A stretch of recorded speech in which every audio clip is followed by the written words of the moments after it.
So, good afternoon and welcome to today's webinar, Enhancing Resilience in Traumatized Youth by Dr. Adam Starks. Apparently, Adam, I cannot talk today, and I'm sorry. Okay, it happens. Our schedule today is I'm going to go over who Mission West Virginia is, a little bit about our programs.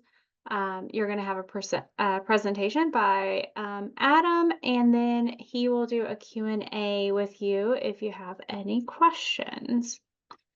So, who is Mission West Virginia? So, here at Mission West Virginia, we are leading a statewide effort to promote positive futures for all kids in West Virginia. We work alongside families as they navigate West Virginia's foster care system and provide evidence-based life skills education to help teens envision and create positive futures.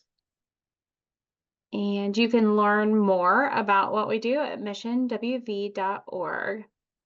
We have a couple different programs under the Mission West Virginia umbrella, one of which is Frameworks.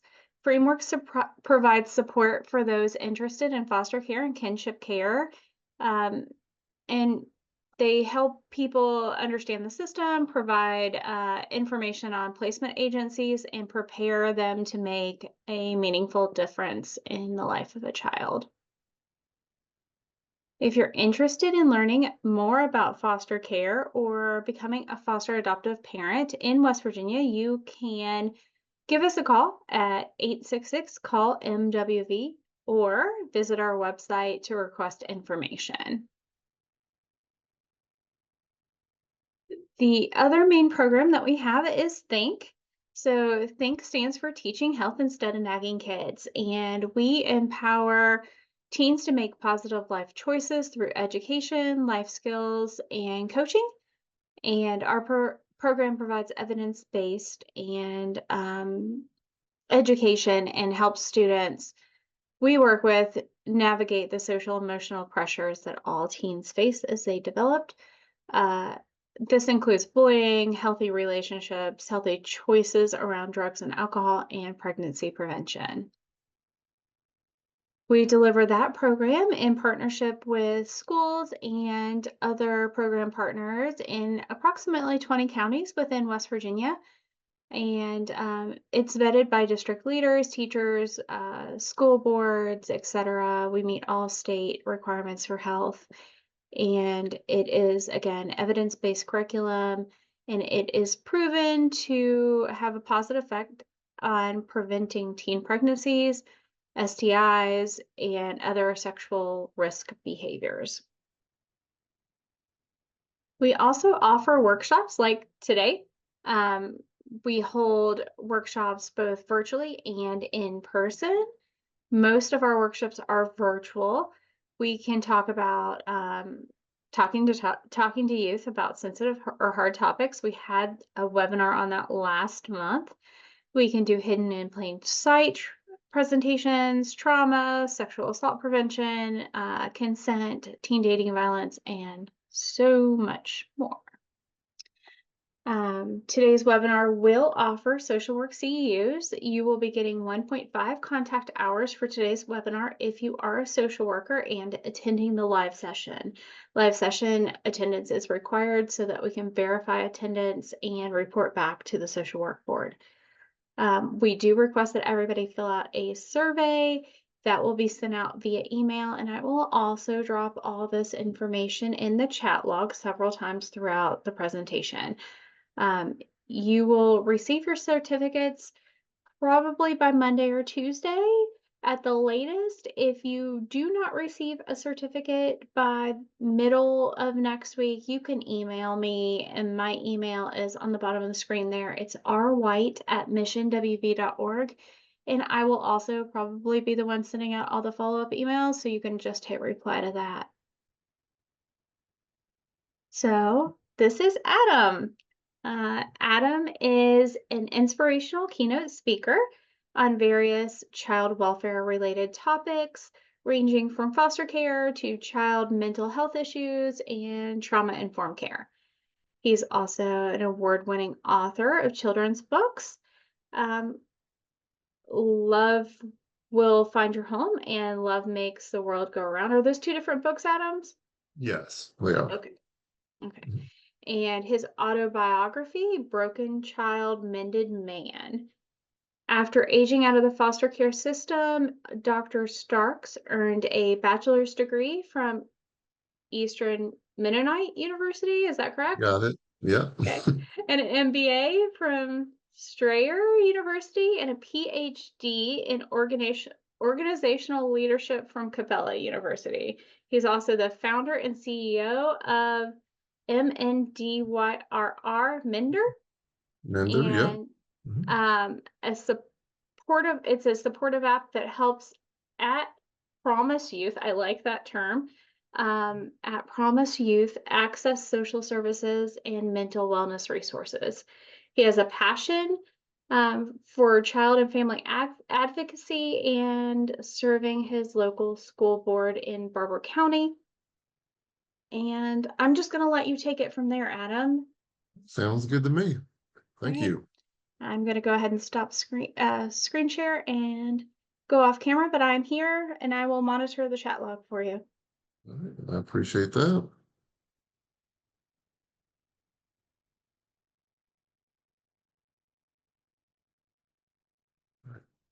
Welcome, everyone. Good afternoon. As she said, my name is Adam Starks. I am an adoption recruiter for Mission, West Virginia. So when I was asked to do this last month, I, jumped on board. Why not? I'm already working anyway, so let's go ahead and make it worthwhile. Today, we are talking about enhancing resilience in traumatized children. That is a mouthful, but I promise it will be simplified throughout my presentation. Today, we'll be going over childhood trauma and what that entails. Most of you all already are well versed in that subject. I'm going to add my story just because that gives a sense of inspiration for you all to keep going and doing the most important work, which is taking care of our most vulnerable population. We'll talk about what I call failed solutions. Our society tends to throw away too many children due to behavioral issues or aging out or whatever the case may be. So we'll talk a little bit about that and how to avoid those solutions if possible. Community practice. It truly does take a village, which you will learn through my story, a way forward, and being two-way trauma informed. Okay. I always start with my story, and I always start with the premise that whatever I say about my mother it's not meant to badmouth her. She wanted to love us, but she could not due to her disease and her addiction. Disease being paranoid schizophrenia and addiction to alcohol, which was a generational issue in my family. So I knew she wanted to love us because we kept in contact through that entire process right up until her death a few years ago. She wrote me every week, sometimes multiple times, and we were in contact by phone. We visited often, and we had a good relationship throughout my adulthood. All right, but my story did not start here. It started in Burbank, California, 1980.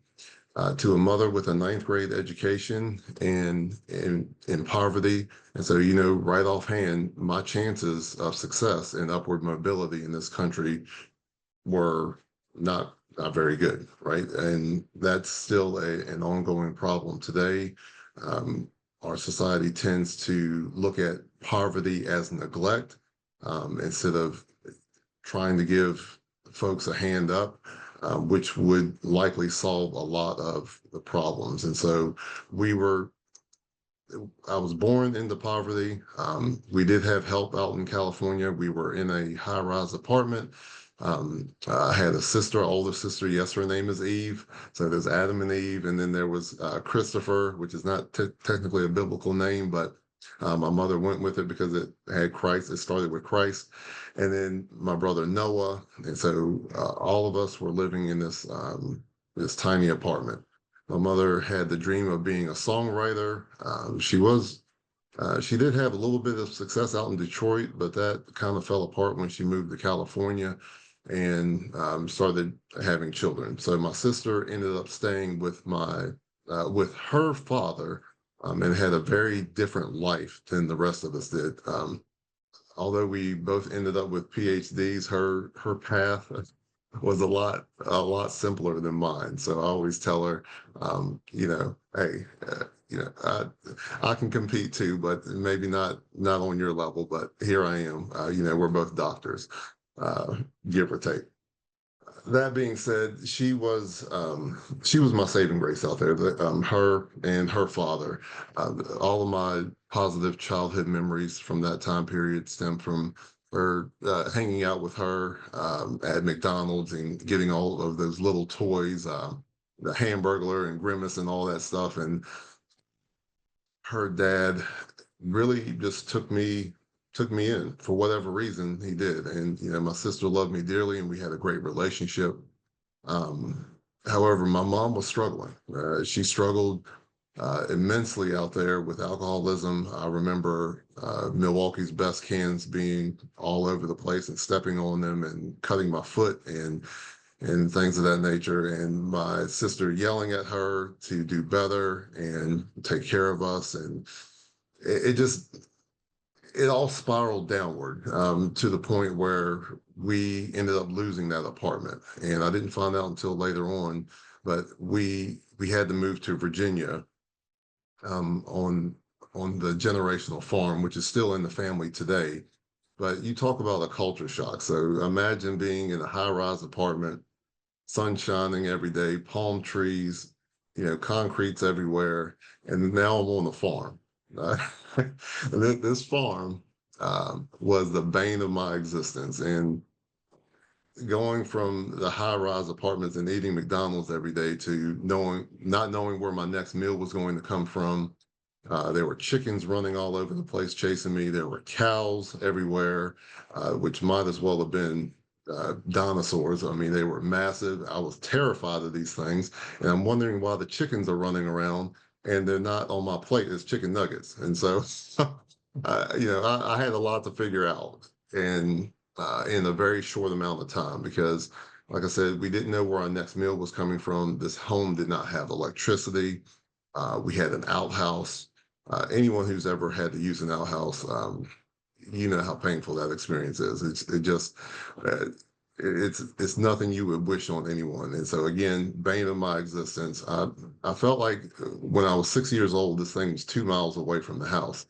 Visiting as an adult, it was it was a hop, skip, and a jump, so it wasn't quite that far. But in the wintertime, it felt like it was 2 miles away from the house, and so we had to deal with it. We were unbathed most of the time, so hygiene was not going to happen in a situation like that. Like I said, the food situation was resolved when I started school, and the public school system proved to be my saving grace, because the little shell uniform you see there in the child's picture. I'm not smiling because I had cavities and I knew my teeth were different and not not white like my other peers, and so I did not smile very often. But going back to that suit, those little zipper pockets were filled with food, and I had multiple zippers on my pants. And so at lunchtime, if my friends or kids didn't want their food, I would ask for it and stuff it in my pockets, and I would go home with that food and empty it out on the table, and my brothers and I, we would eat. And that was how we survived during the school year. Summer months, there were crab apples and cherry trees and strawberries and blackberries and things like that. So we managed, but it was an everyday battle to know, whether we were going to eat or not. And my mother at that time was bringing home all of these different men, and we didn't know if they were going to hit us or if they were just going to hit her. They were often drunk, and they were often, doing things inappropriate in front of all of us, and we were kicked outside for hours on end. And that that situation was tough on all of us, but especially me because I took it on myself to take care of my brothers. And I don't know, people have often asked me, where did that nurturing part of me come from? I don't know. I know, but I was the oldest one, and so I had to do something with. Um, uh, I had to do something for my brothers, and the only thing I knew was to make sure that they were fed. If I was hungry, then they were definitely hungry. If I was cold, then they definitely were cold. So we all of us shared the same bed. I ended up sleeping on a pile of clothes on the floor because there just wasn't enough room for us, especially when Moses came along. So Moses was my third brother, and when we were taken away, he was about 18 months old. He was adopted, and I never heard from him again. But during that 18 months when he was with us, I had to make sure that to get his bottle ready, to make sure mom was sober enough to hold him or help me change the diaper and things of that nature. And so it was just one more mouth to feed as far as I was concerned. But I loved him just as much as my other brothers. And I started, making sure that he got his baby food, thanks to WIC or food stamps at the time. So I would feed him, and I would steal a couple bites myself because if there was no food around, sometimes I'd get into a jar because that's all that was available to us. That being said, um, we made it through my kindergarten year, uh, wised up, first, second, and third grade. Unfortunately, I did miss a lot of school. For as much as school was my saving grace, I ended up missing 51 days of school between kindergarten and third grade. So all those truancy laws that are in place today, my childhood face is probably waving at me or waving at you all saying, "Hey, that's my fault. Sorry about that." But nevertheless, you can imagine how far behind the education curve I was when I ended up getting into foster care. Back that story up a little bit. Um, my mother was, for all of her faults, she was pretty good at hiding us, and it was pretty easy to hide us when you would hear a Chevy Caprice. I don't know if you all remember those things, but they're it's pretty much a tank of a car. All the heavy metal and stuff barreling down a gravel driveway. You can hear the thing coming a mile away. So my mother would hide us in the attic, in the back of the farm with all of the weeds, and or in one of the sheds, and we would have to hide out there while social services investigated the property looking for us. They obviously never found us, and so they were able to wise up and intercept us at school. I was 8 years old at the time when it happened. It's a day I'll never forget because we were told we were going to the movies, and I ended up at a foster home with this nice family. I did not know them. I knew we were not at a movie theater, and the social worker left, and that was it. That was it for us. And so that night, I had my first dinner at a table with a family I did not know. It was meatloaf, green beans, potatoes. It was amazing. To have that meal, I cleared my plate, and so did um, my brother Noah. But I was wondering the entire time what happened to Chris? What happened to Christopher? What happened to Moses? What happened to my mom? No one told me. No one said anything, and I was just left there wondering, and almost immediately blaming myself. What did I do wrong? Because I thought I was taking care of my family. And this is one thing a lot of people don't know. Even though it was the best situation to take, it was best to take me out of that situation. It was still traumatizing because that was my normal. And so to take me out of my normal and to put me into what society deems as normal was was um, was traumatizing in and of itself. I also had my first bed. I went to sleep in my own bed that night, and I cried myself to sleep because I was worried to death. I had no answers as to what was going on and what would happen next. And so 2 weeks later, I was able to reconnect with my brother, Christopher, and it helped to know that he was safe. That was the last time I also saw Moses. It helped to know that he was safe, but I still didn't know what was going on with my mother. All they told me was that she was at a hospital. She was in a mental health ward getting help for her paranoid schizophrenia and to address her alcoholism, which would have helped if someone would have told me that, but I did not find out until several months later what was actually happening. And so, the lesson there is to make sure kids know what's going on. It's as adults we want to protect them, but it's kids know a lot more than we give them credit for, and if we can make sure that they know the truth, that will help them trust us. Because what happened to me, or at least in my case, was I did not trust authority after that, and I went into my rebel mode, as I call it, and I started acting out almost immediately because I did not trust authority figures because I felt like they lied to me or they at least withheld the truth.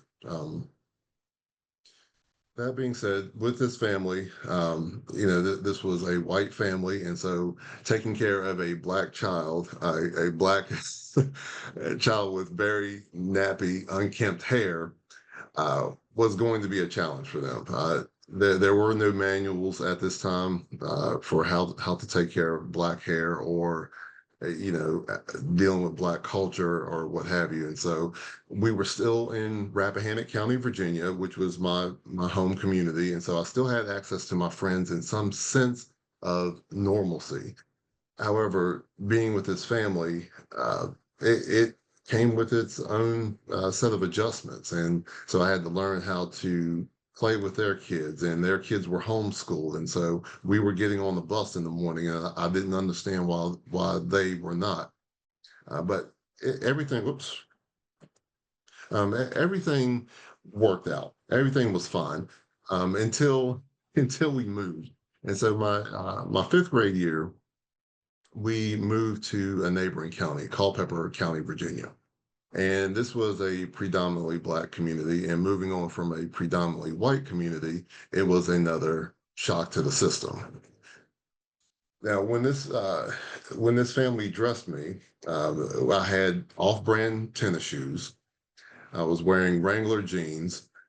I had a bunch of polo shirts with striped polo shirts. I guess that was the fashion back then. The one I wore to school on the first day was black and yellow, and I pretty much just looked like a bumblebee with unkempt hair, which put a target on my back from day one. I was not. I didn't get the memo on hip hop culture, and neither did my foster family, and so I was not dressing the part, so to speak. I didn't have my Jordans on. I didn't have the name brand stuff on, and so that made me different. It didn't matter if it was girls, boys, teachers. I was picked on relentlessly and pointed out relentlessly to the point where it broke me. The only thing I learned my fifth grade year was to grow a set of eyes in the back of my head because I ended up getting jumped when I would just go to the bathroom. It was 4 or 5 on 1, and they would beat me and throw me into the stalls. Uh, underneath the toilet or beside the toilet, or they would bash my head into the urinal. I would go and I would tell teachers, I would tell the principals, and nothing was done. And so this was just relentless torture for an entire year. And it just changed who I was.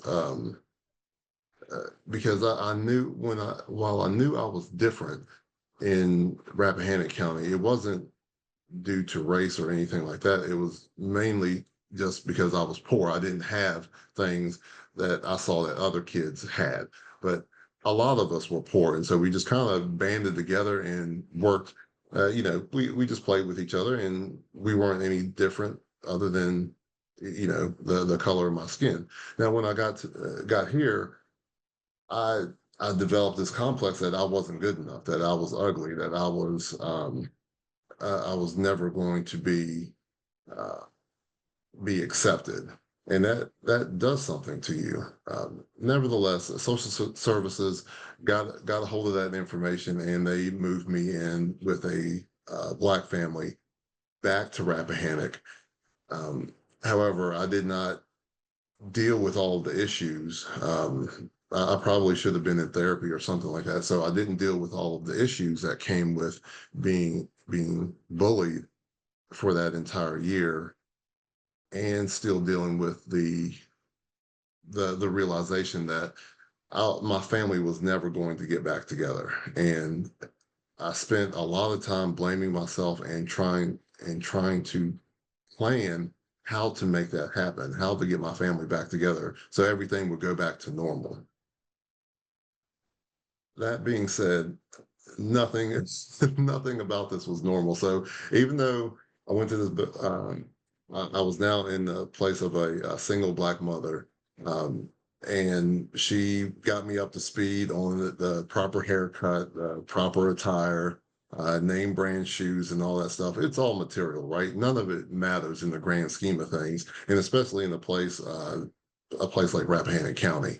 Uh, I was back with my friends, but I changed. I was angry now. I had this chip on my shoulder, and I dared anyone to touch it.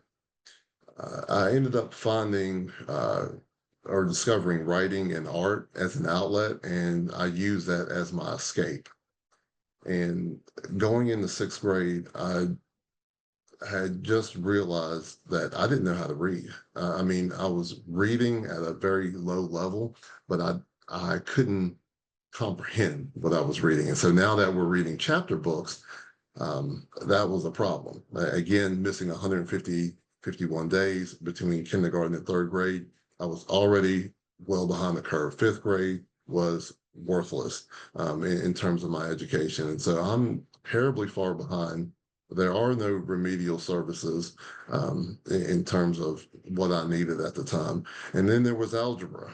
Algebra might as well have been Greek or Chinese or something, because now you're mixing letters and numbers, and I'm supposed to solve for X and Y, and I'm just trying to get through my daily life. And so I have no interest in this stuff, and it's agitating me because I don't know what to do. So I did what most kids still do today, and I act out. And I'm cussing at teachers, getting into fights. And the only thing that can soothe my anxiety and everything else that's going on is art. And so I'm writing, I'm drawing, and I'm selling stuff. I'm selling my drawings and trying to make money and do what I thought was normal. So I wasn't allowed to sell in school, so that was taken away from me. I pulled out some. I was definitely my mother's child because I love to write, and I love to. Um, I loved the thought of being famous, and so again, I think that definitely came from my mother, but nevertheless, I was able to write the scripts, and at the time it was only 20 or 25 pages, but that's a lot to a sixth grader. That's a lot of work, and I pulled it out at the wrong time in one of my science classes, and my teacher ripped up an entire manuscript, which was 25 pages, but it was a lot of work. He ripped it into fours and threw it in the trash. And that was a turning point for me. That was a turning point for my anger, because at that point, I just internalized all of it. The beatings from my peers, uh, the the beatings from my foster families. When they were able to spank you and slap you upside the head as a form of discipline. And I just internalized all of that, even though it hurt and I wanted to lash out. I knew I couldn't. because I felt like I was weak, and I was. But in that moment, that was it. I let everything go, and it was like Hurricane Starks had struck a classroom because I left no chair unturned, knocked ceiling tiles out. The teachers cleared off the teacher's desk, busted a window, and just unleashing this primal scream that had the teacher evacuate the classroom. And I was just there. And when I finally came to, and when I finally stopped, the principal was in the room and said, "Adam, you need to come to the office and you need to tell me what's going on with you." And so, for whatever reason, I wasn't suspended. I wasn't disciplined, but you know, they had me clean up the room and apologize to my classmates. And from there, something snapped. As generous as that principal was for not suspending me or anything, I was I was too far gone by that point, and it didn't matter if someone said hello to me. I was telling them to go f off, and I was just nasty to everyone that came in contact with me. It didn't matter if it was my foster mother. It didn't matter if it was my brother, my friends, teachers. I was just lashing out at everyone because I was done with it. And I ended up failing forward. I was one of those kids that was, he's too much trouble. And if we fail him, we're going to have to deal with him again next year. So let's just fail him forward, get him out of here. So that happened sixth grade, seventh grade, part of eighth grade. And then ninth grade, I was going to fail. There was no doubt in my mind. And so my foster mother pulled me aside and told me, she had that come to Jesus talk with me because she was the last one that was on my side. And when she had that, when we had that session, and she said, "Look, if you fail ninth grade, you're going to juvenile detention center because no one wants a a a troubled black child, a teenager like yourself, who's not listening, who's not even trying, and who has no prospects." And that was enough to scare me, because the thought of going to jail or juvie, that's not a place I wanted to end up. I did have dreams, even though I wasn't acting the part. I wasn't acting like I had dreams, but I wanted to get out of there. I wanted to have some sense of um, success, whether that was going in, being an athlete, or going into acting or writing, whatever the case may be. So we had those dreams, those cloud nine dreams, as my mother used to call them. Uh, I I wanted to do that, but I didn't know how to get there. And I felt like every authority figure was taking everything away from me. And I didn't know, quite frankly, I thought I was just too dumb to understand how I could get, uh, I could get there, how I could get to the finish line. And so that ninth grade, I had one more period to prove myself and to pass.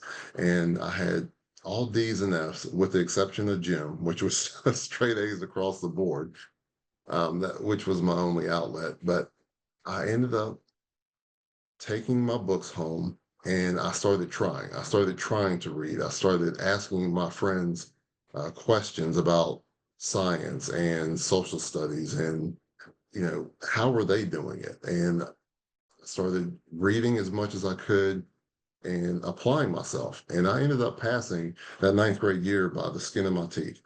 And that led to honor roll my 10th and 11th grade years, because I realized that I didn't have to be the smartest person in the classroom, but if I tried, I could do this.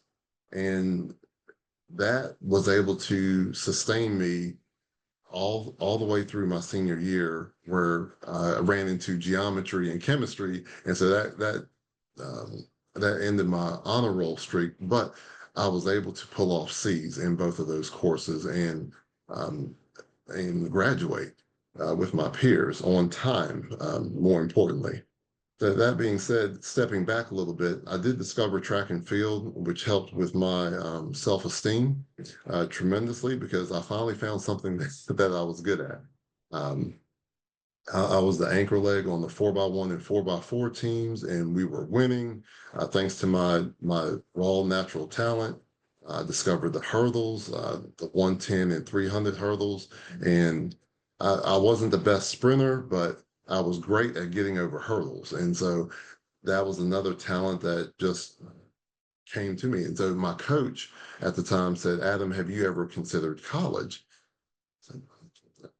No. So why would I consider college? People like me don't go to college. I'm poor. Um, I'm not terribly bright, and it's just no one in my family went to college, and so no, it wasn't an option for me. But he put that little inkling of belief in my head, and I ran with it. And he helped me through the process. My mother, my foster mother, was working too much at the time, so he took it upon himself to drive me to George Mason University, Virginia Tech, James Madison, and I finally ended up settling on Eastern Mennonite University because that's where I was recruited the heaviest. And I felt like it was small enough for me not to get lost in the mix and to maybe find myself and find out what I wanted to do in this life. And so, like I said, I ended up graduating on time. I did age out of the system, unfortunately, and I had a mishap, we'll call it, with my foster mother's oldest son. He ended up kicking me out of the house about 2 weeks before I was supposed to start college, and I ended up homeless. And so I was living out behind a gas station in my Ford Escort hatchback for a couple of weeks before another family ended up taking me in. Had it not been for that family, there's no way I would have made it through college. When you age out of the system, there's an expectation that you're going to be okay. The state has done all that they could, and you're on your own essentially. And all of you out there know that that's not the case. When you turn 18, even if you had a nuclear family and had everything handed to you, or the things that you were able to take for granted, like a bed to sleep in and food to eat, you still don't have all the answers when you're 18, and you definitely don't have direction or a clear direction as to where you want to go. And so that family taking me in probably was my saving grace, in addition to the other two families that took me in. Look, I'm one of the lucky ones, and to only have two foster homes throughout that entire the 10 years that I was in foster care, and the invaluable lessons that I learned from them to be a contributing member of society today is phenomenal. And that's the reason I tell my story, is because it's not to garner sympathy. It's not to say, hey, look at me. It's that this potential is in every single one of those foster youth that you all serve. And even though the success rate is not where we want it, even though there's so much more work to be done, those success stories are indeed possible. So enough about me. I'll tell you that story again. I'll be glad to answer questions during the Q&A and talk to you all further. But let's get into enhancing that resilience in traumatized youth. Um, I'll let you all read over the working definitions. I won't read those for you all, but one of the reasons I wrote my book Broken Child Mended Man back in 2014 was because I noticed that there was a lack of coping skills for people who have been through a lot through their childhood, and those who hadn't been through a lot. There was I just started looking into or hearing more about the youth suicide epidemic, and it just made me wonder what in the world is going on out there. I don't understand this. How did I make it to this point and they're not making it? They seem to have so much more potential than I did. There was a young woman at Princeton, no, I'm sorry, Brown University, who committed suicide because she earned her first B in a class. And that just boggled my mind. She had so much potential, and yet no one had ever told her or taught her how to cope with adversity. It happens. I failed courses, and I came back and I dusted myself off, and I tried again. I mean, I didn't ace it, but I was able to earn a C and pass and move on. And that was good enough for me. And it's a shame to think of how much wasted potential uh, that is within all of the youth that we tend to, or not we ourselves, but our society tends to discard. If they don't make it through the toughest part of their lives during their formative years, and all of us are doing the work where we are making the effort day in and day out. We are working overtime to make sure that we can do right by these kids, but the system itself tends to leave so many gaps for them to fall through. It's impossible for any one of us alone to do the work. And so it's really about coming together and forming that community, because it truly does take a village to raise these children. So don't leave this meeting thinking that you have to do it alone. And my challenge to you as we go through the rest of this is to make sure that you find partners within the community who are doing similar work, but they may be in the school system and you're in social work, or they may be in pediatrics, or and you may be in social work, or you know whatever the case may be. Put your people together to make sure that you don't feel like you're alone in this process. All right. One of the things I always say is don't look at the child as a victim. There's a lot of stored resilience in there. And if we can channel into that, that's powerful. That's incredibly powerful to be able to hone in on their strengths, because they've made it up to this point and they deserve to know that we are proud of them, and that we want to encourage them to keep going as we keep doing the work on their behalf. And so I always tell people, look at me. Do I look like a victim to you of my circumstances? No, of course I am a 44-year-old man, and society says, quote unquote, get over it. Unfortunately, those formative years have a lifelong impact on you, for better or worse. And it's really that how you channel that resilience that makes you who you are today.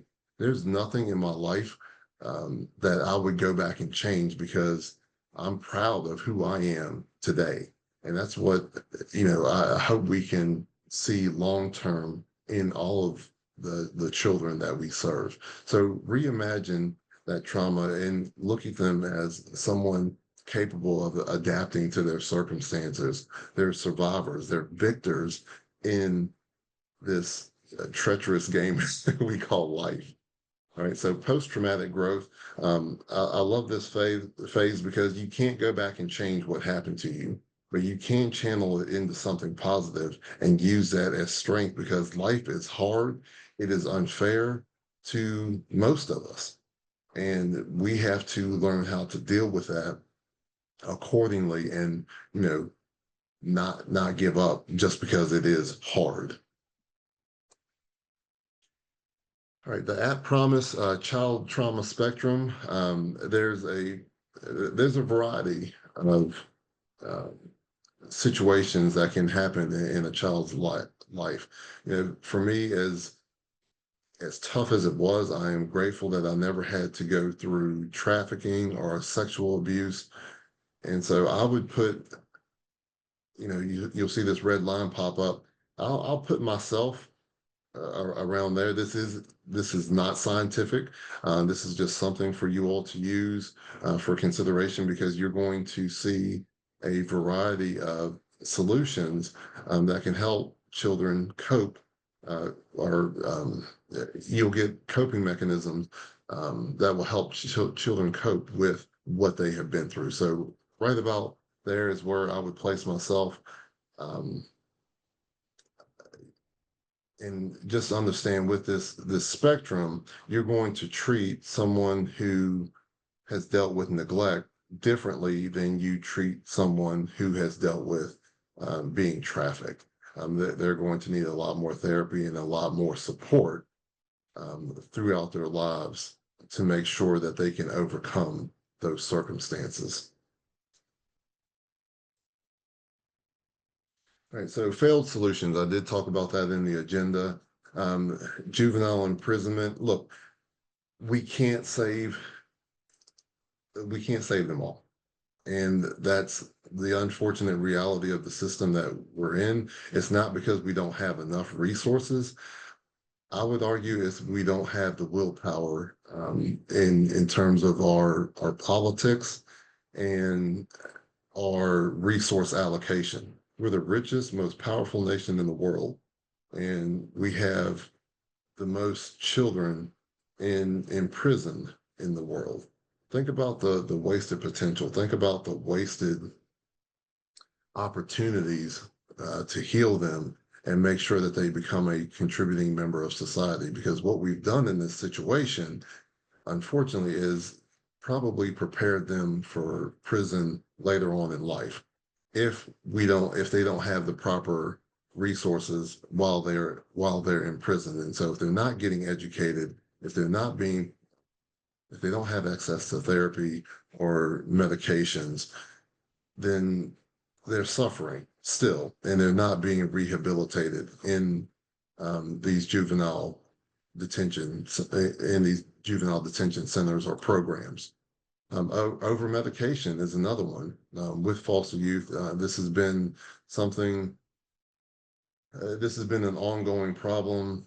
It was after my time in foster care, but I know states such as Florida, Pennsylvania, and California have had to pass laws limiting the amount of medication that some of these foster youth were getting, because there was an over reliance in our society with that solution.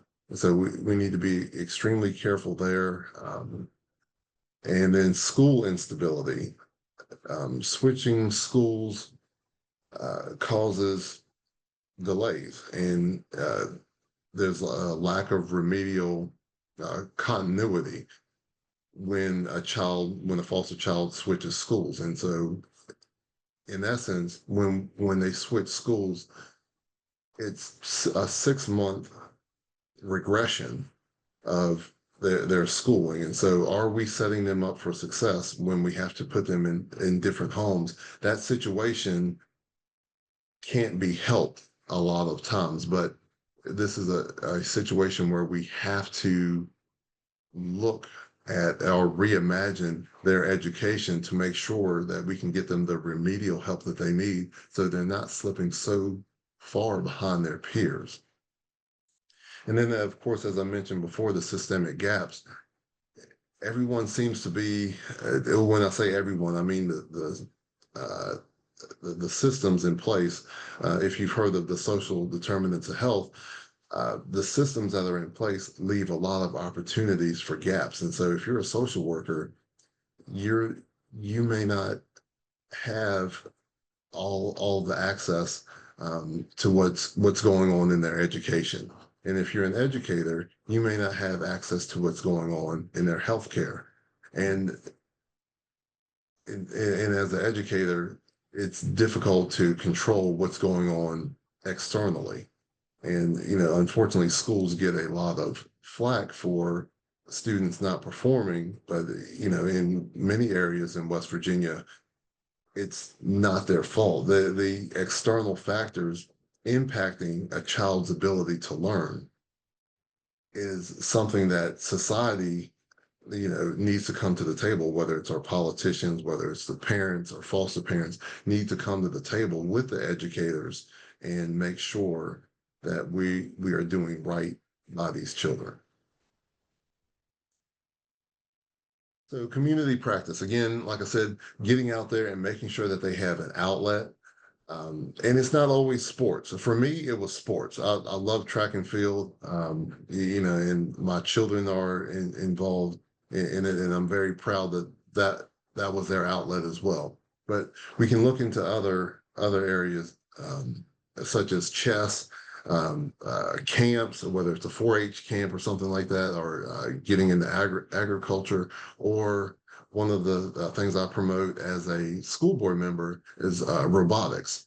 Um, there's a great story there with in Barber County.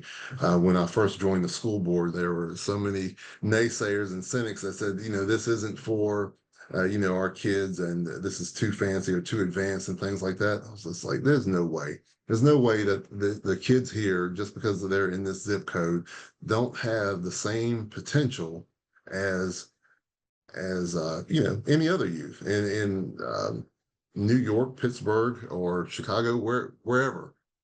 They have the same gifts and potential and abilities if we just believe in them as adults. And what I mean by that is, Katherine Johnson, she was from West Virginia. Um, uh, Rocket Boys, Homer Hickham's story.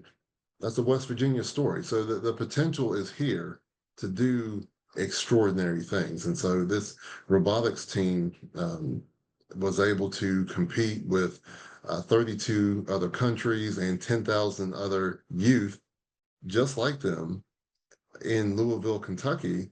And they performed well. I mean, they were in the, out of all those teams, they were, in the halfway mark, but that was just within 2 years. So imagine if we would have been able to stick with that program.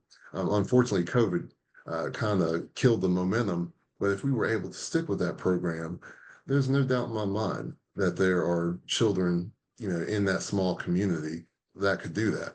And that has nothing to do with sports or going on to do um, sports in college or anything like that. And I mention that because there's a fixation among many parents that sports is the only outlet for these children, and that's so we have to think well way beyond that. Um, Coping mechanisms, going back to the other side of the screen here, establishing life mentors is incredibly important. Um, some people will say it only takes one person, and that's true. For me, it was it was my track coach that really changed the trajectory of my life, but he wasn't the only one. I mean, my foster parents being there for me, the teachers who inspired me to read books like Anthem. I mean, it's by Ayn Rand, and even though I don't subscribe to that philosophy, that book changed my thought processes on challenging authority. And so she knew I was a rebel, and she my English teacher channeled into that, and uh, by allowing me to read about this character named Equality. And getting back to this, nature walks, West Virginia is a beautiful state with so many parks and access to beautiful hikes. And it's just something about being in the forest, sometimes and just having that quiet time. If we can get kids acclimated and attuned to the nature around them, that's a great coping mechanism. And then the other thing, like I said, art was a big one for me, and getting kids exercising. If we can look into those things and get them involved with programs like that, I think there's some answers there for us. All right. There's always the talk therapy. And I'm not harping on talk therapy. There's nothing wrong with it. For me, it did not work. It did not work because it was just another authority figure that ended up betraying me in my life. And so when you say that the information is between us, make sure that that is the case. Because if not, and you go and you tell someone, and then that child gets in trouble because of that, you've lost that trust forever. And so, that being said, talk therapy is or can be effective, but it shouldn't be the only go-to. And West Virginia offers many forms of therapy. We just got a therapy dog in Barber County for some of our students, and that's taking off very well. But there's dance, there's game and play therapy, and if you can channel into the different types of therapy, that's going to get those children to open up in more meaningful ways, because it is uncomfortable to talk about these things um, and open up through normal channels, especially to someone you just met. Because you think about it, these children have probably been let down multiple times in the past, and gaining that trust is going to be extremely difficult, at least in the beginning, as a therapist. All right, a way forward. Like I said, I mentioned education is the big one. Public education was my saving grace. Had it not been for education, I would not be where I'm at today. That's more than just food. That's accessing food, or just having access to some sense of normalcy. It's really about making those connections and finding my village and finding my people. And the people who stepped up that didn't have to, that went well above and beyond, are the reason that I'm here today. And so many foster youth end up making it beyond their 18th birthday, even though they're no longer a ward of the state. They're the ones who still depend on the people who champion them throughout their childhood. um, Self-sustainment, this is something that's often overlooked. Look, take care of yourself. There's no reason for you to have to work yourself to the point of burnout. And I understand it's because most of you have a big heart, and you see this problem and you want to solve it. But it's not something that can be solved single-handedly. And so you have to take care of yourself, because this profession, whether it's social work, whether it's education, or even therapy, the burnout rates are extremely high because we forget to take care of ourselves. You can't pour from an empty cup, right? And so take that beach vacation, take an evening, and yoga, uh, a hike, a glass of wine, and a nice dinner, whatever it takes. Um, Take care of you, and make sure that you check in with yourself often, not just sometimes, but often, and uh, and make sure that you have a community of support that doesn't make you feel like you're by yourself. And restorative discipline, this is something that is taking off. Like I said, the failed solutions, throwing children away to juvenile detention centers and just leaving them there. Unfortunately, that's not going to serve our society well in the future, because we have created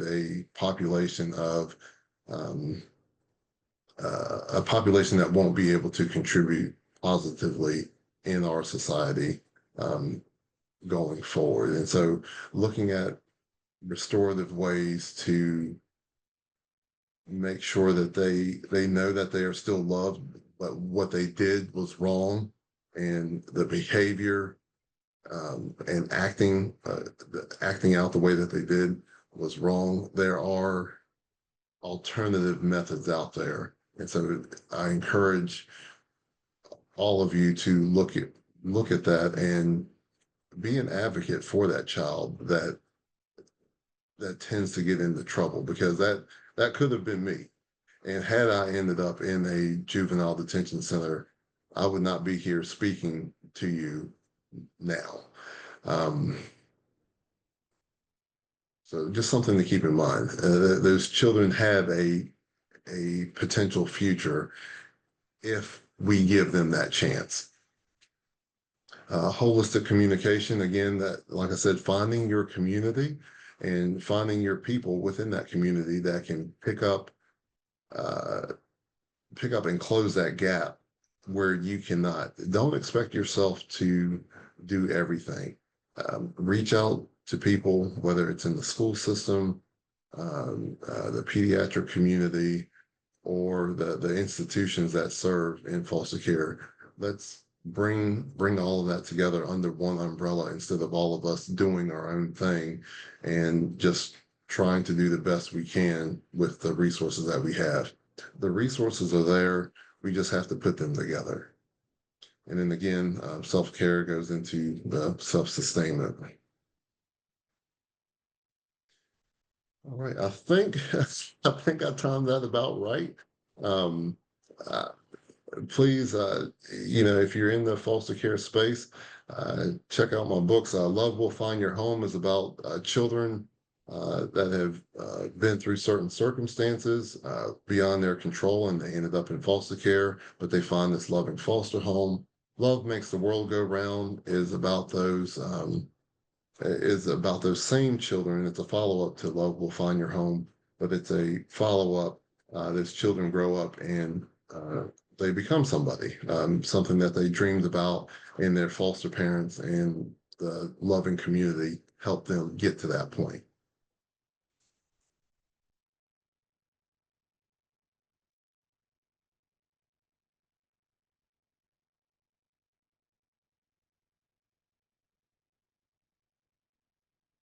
All right.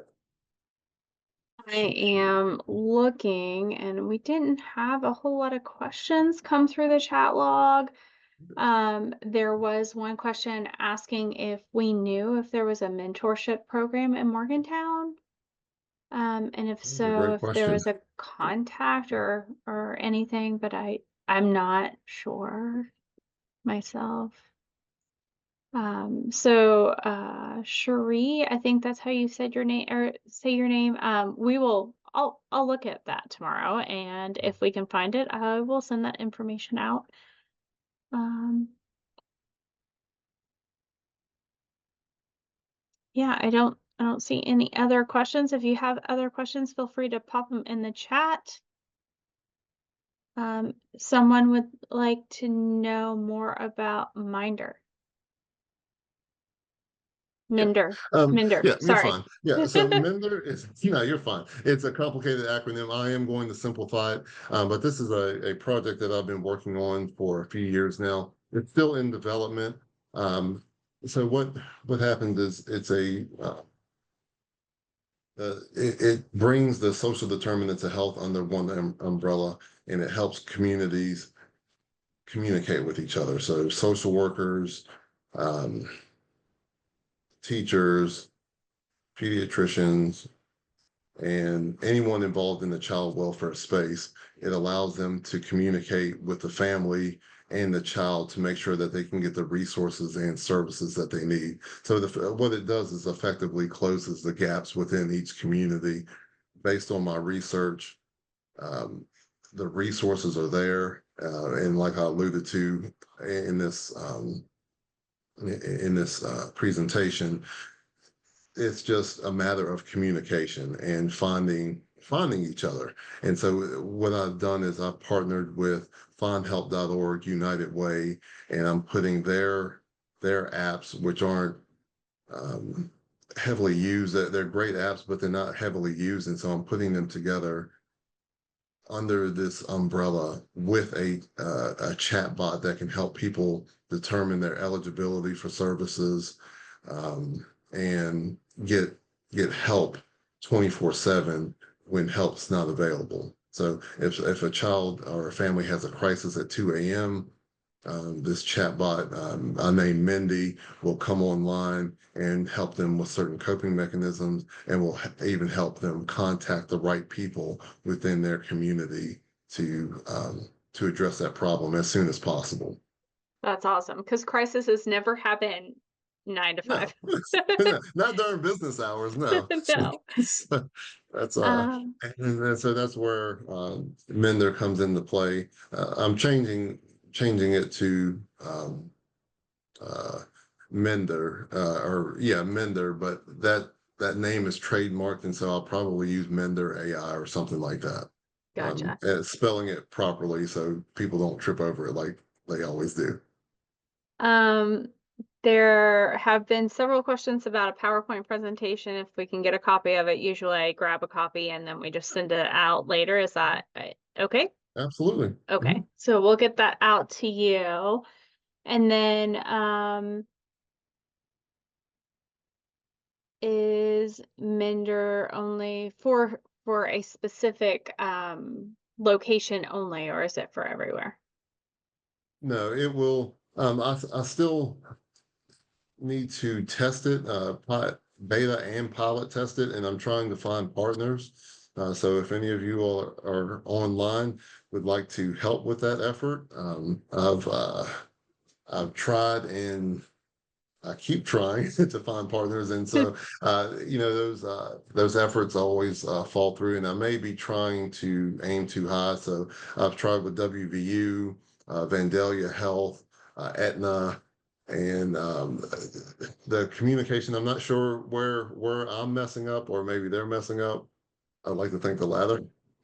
But I'm trying to find a partner to beta test it Okay. uh, with someone, I and do so have a thought and I will reach out to you after this. absolutely. And so that will help me get the traction and the funding that I need, because anytime you're building an app, unfortunately, it costs anywhere between 50 and $100,000. I don't need that much money. I'm looking for about $25,000, but I have to go through these steps and jump through a lot of hoops to get that money.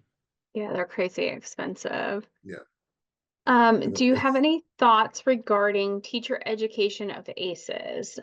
Do you think that it would be helpful in changing perspectives regarding acting out behaviors? Right. That's a wonderful question. It's a great question. So in Barber County, we invested in a program, and we had federal government funding for this, but we invested in a program called Capturing Kids' Hearts, to soften teachers and administrators' approach to punishing acting out. And that's had mixed results, if I'm being honest with you, because some children are just so far. I don't want to say so far beyond help, but they are they've been neglected for so long, um, and it's unfair to put that onus on teachers to control them along with the other 25 kids in the room and try to teach and try to get the test scores where they need to be, and so it's there is no silver bullet solution at this time, but capturing kids' hearts um, is a great program for getting teachers and administrators to better understand that the dynamics of playing out with children and why they act out. Um, there are other programs out there. I can't think of them off the top of my head, but uh, Becky, can I send that stuff to you to send to them? Absolutely. Okay. All right. I do have them, and there are resources in this PowerPoint presentation that I think will be helpful. Okay. Someone asked if you know if there's any help available from teen mothers who are in the foster care system. Yes, I just received something on that the other day. I haven't had a chance to look at it, but Becky, I will get that to you Okay. as well. Just going through uh, our CEUs offered. Yes, we are offering social work CEUs for this session, 1.5 hours. I will go ahead and pop that information back in the chat log, but you will also receive a follow-up email from me probably tomorrow, and it will have all the information as well, and CEUs will go out next week. How do you handle a situation where a child's case management team is causing stress on the child, meaning constantly moving them to new placements when the child was happy in their current placement? Um, that's a tough question to answer without having all of the Further context. details, yeah. Yeah. Typically, they don't move them around for the sake of moving them. If that child was happy there, there may have been something, situation with the foster parent. They may not have been happy with that placement, and that's unfortunate. Um, but yeah, that's a tough one. I can't answer that without all of the details. I'm sorry. It's okay. Um, Someone asked if you've heard of Nurtured Heart. I'm not sure exactly what it is. Maybe it's a No, program for teachers or might be worth looking into. yeah, I'll look into it. The great thing about the Mender app is what I'm doing is putting all of those resources under one umbrella, and so the artificial intelligence will be able to determine if a family or a child has a question, that AI will be able to determine the best route. And so Nurtured Heart will be a resource that they will be able to use. It will direct them there and help with that communication process. Okay. Um, they're asking for your email address where they could reach out to you. Mhm. I know I I, will put that in the follow-up email, but if yeah, you want to go mhm. ahead and Yeah, absolutely.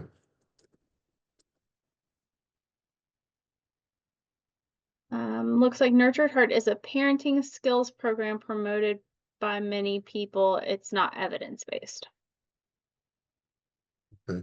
No, that's always helpful. The one area I've been looking at is parent files. With foster children, a lot of critical documents get lost, whether it's social security cards or birth certificates and things like that. Um, and so putting this in a file or digital access file, secure, of course, but putting that in a easily accessible file is one area where I'm looking to help, and the parenting resources as well.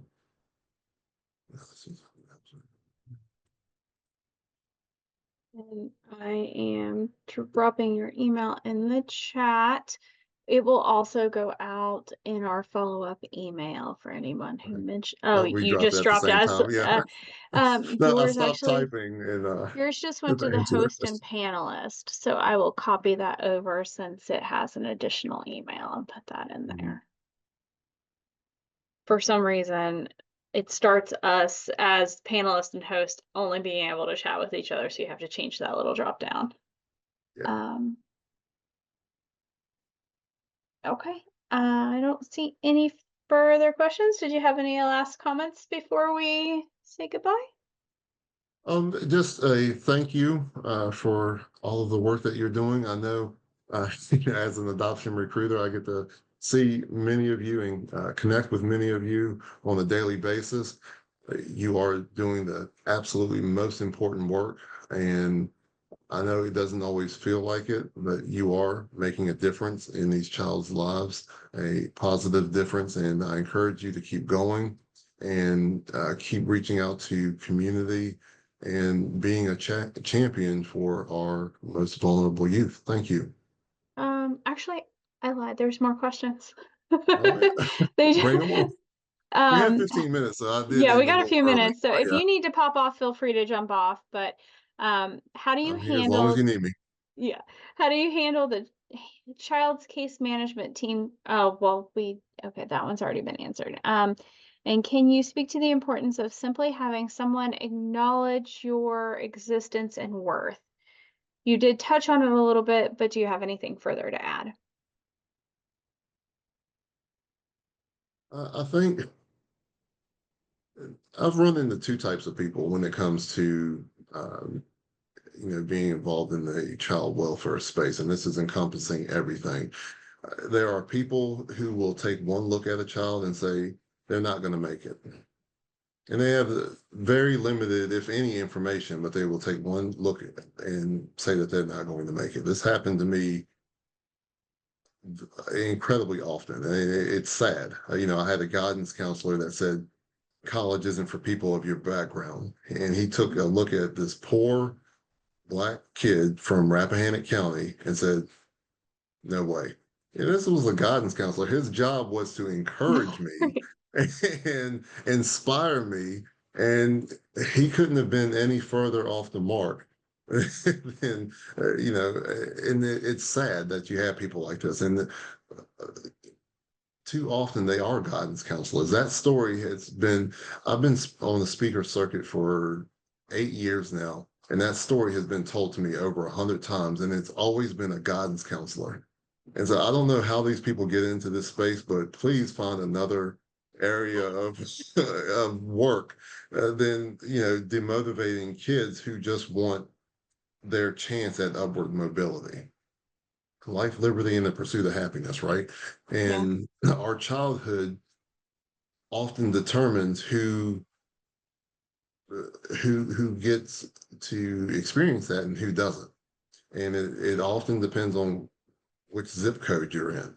And that's unfortunate. And but to answer the question, look at I encourage each one of us, no matter how troubled the child is, look at them as someone who has potential, and it doesn't have, they don't have to be a rocket scientist. They don't have to be a pro athlete or any of those things. Those stories are few and far between. And the reality is I've worked with people who made it to college, students who made it to college when I was a professor for a couple of years, and they had those dreams of becoming a pro athlete. It's one out of every 150,000. And I thought I was going to be an Olympic hurdler. Here I am wearing a gold tie, but no gold medal, right? So we don't all make it there, and it's okay. That's That's okay. okay. Yeah. You don't have to be a super mega rich superstar athlete, rock star slash rocket scientist slash doctor, lawyer. You can be a manager at Walmart. Mhm. They make 200,000 a year. You can be a welder. If I had it to do over again, I probably would have become a welder. I loved it when I was in shop class, and they make 100,000 a year. I'd be in a lot less student debt. I become a welder and just went that route. And so Yeah. it's okay to be, to be a family man, or to work day in and day out with the same career, and you make ends meet. That's still contributing in a positive way to society. And so to answer the question, we need to look at children as someone, we are responsible as members of society. We're the adult members of society. These are the children trying to find their way, and they've been dealt a bad hand through no fault of their own. And so we need to look at them as someone with a wealth of potential. We don't know what they're going to become, but we have a role, a meaningful role in the society to do right by them and provide the resources and services to the best of our ability so they can make it. They can't do it on their own. They Right. can't. They can't do it when they turn 18. None of us could.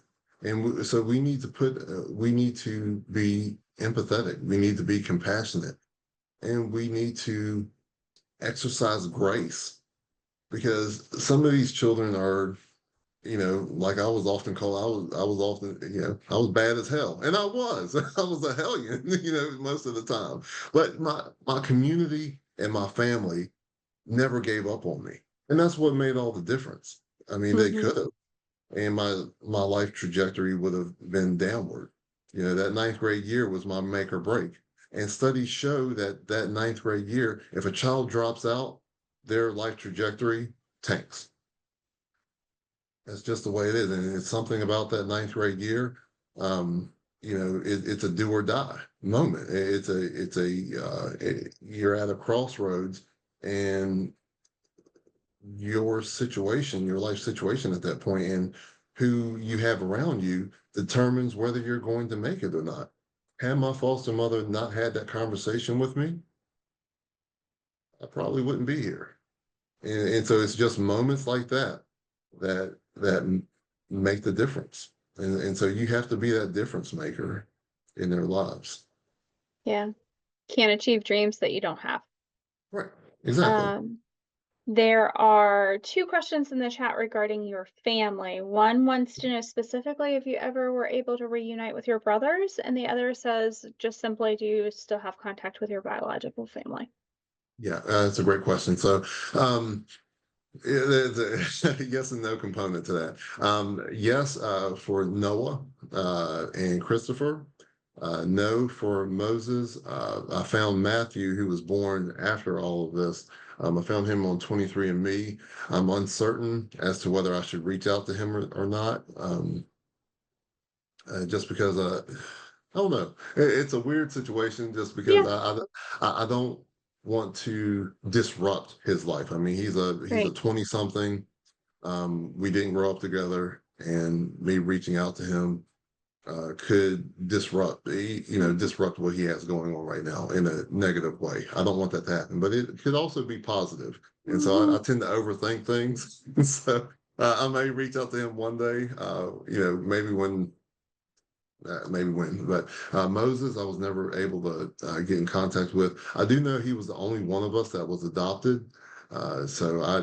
Again, the same situation. I don't know.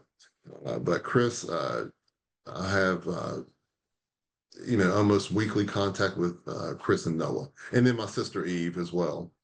She ended up graduating from Stanford, UNC, and Duke, and she teaches sociology at Providence University in Rhode Island.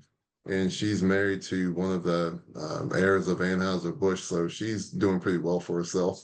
So, uh, Well, the and audience believes that if Matthew is on 23andMe, then he's looking for family. yeah, And I so know, he I may know. want to I'm connect trying. I'm trying to work up if the you're taking courage. polls.